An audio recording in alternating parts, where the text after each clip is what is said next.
Okay, so arguably one of the best value for money signings Manchester United can make this summer is Kim Min Jae. The Napoli defender has been strongly linked to Manchester United, and with a buyout of £40 million, he could be the perfect player to come in first this transfer window. So with that in mind, let's have a look at his strengths, his weaknesses, and where he would fit in at Manchester United. Okay, so Kim Min Jae has enjoyed quite the meteoric rise through the footballing ranks. 2 seasons ago, he was playing in the Chinese Super League. From there, he got his move to Fenerbahce. Then, last season, of course, he went to Napoli, where they have won their first Serie A title. Diego Maradona played for the club. Kim Min Jae has been absolutely instrumental in this, and I don't think it's a stretch to say or even put out into the realms of possibility that he is the best centre-back in the entire Italian league. Certainly in terms of his stats, his progression is the best. He is one of the best passers in the league out of every single player, including midfielders, strikers, other players as well. Kim Min Jae as well, an elite level progressor, very good on the ball, can carry it up the pitch, very physically strong as well, completely dominant in the air, and he is quick as well, got that recovery pace in him as well. So honestly, on paper, he does seem like the perfect Erik ten Hag centre-back, and when we consider a buyout clause of a player of this standard coming off the season he's just had, at 40 million, I think this is a no-brainer signing. I think even with Rafael Varane and Lisandro Martinez, there is certainly place for another elite level centre-back. And if we go into next season with Martinez, Varane, Lindelof and Kim Min Jae as our 4 centre-back options, that is absolutely fantastic. But let's have a look now at Kim Min Jae's strengths in much more detail. So the main word to think of when it comes to Kim Min Jae is progression. United's ball playing out of the back this season has been very questionable at times. David De Gea, it definitely isn't a real strength in his game, but I've also let a lot of goals in from mistakes playing out. Kim Min Jae fixes a lot of those issues. But looking at his stats, you can see he plays over 80 passes per match with a success rate of 90%. That is absolutely fantastic. Kim Min Jae so involved in Napoli's build-up, definitely controls things at the back, and I think that's how we will look to play next season. Look at Luke Shaw, look at Lisandro Martinez, 2 very good progressors and passers of the ball, capable of playing really good line-breaking passes, beats the initial press, and it gets United on the front foot. If we add Kim Min Jae, that's only going to boost that even further. As well as his passing ability, of course, a fantastic progressor in terms of his dribbles, carries into the opposition half.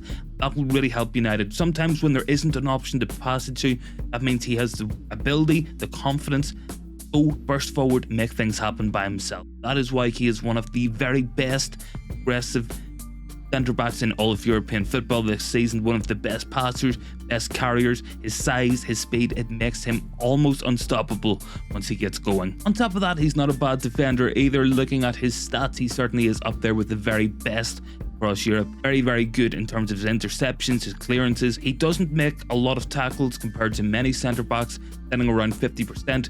That's due to his less aggressive nature and his ability to read the game really well. He will be very well suited playing alongside Lisandro Martinez. A centre-back, of course, who makes plenty of tackles on that pitch. As well as that, Kim Min Jae's aerial ability would help to cover for Martinez. And Martinez, as we know, he isn't too bad in the air. He definitely is a lot better than what his stature and his height would show. But Kim Min Jae, I think he definitely would protect that far post. Our right backs below and Wan-Bissaka can be weak in the air sometimes. Kim Min Jae certainly covers a lot of that. So in terms of weaknesses, there is not too many in Kim Min Jae's game. The biggest question we do have to ask is, can he take this brilliant form from Serie A and transfer it to the Premier League? If he could do that, he'd certainly be one of the very best centre-backs in the entire Premier League. And for me, he is an absolutely no-brainer signing. My biggest concern is that United will not pull the trigger fast enough. We will miss out on his release clause, which is only available throughout July, and then we'll try to negotiate for him in August whenever a takeover is complete, and we will miss out. That's my concern with it. In terms of his ability and his character, absolutely no concerns at all. I think his ability is second to none. His passing will complement us so well. Definitely a player I want they brought into Manchester United.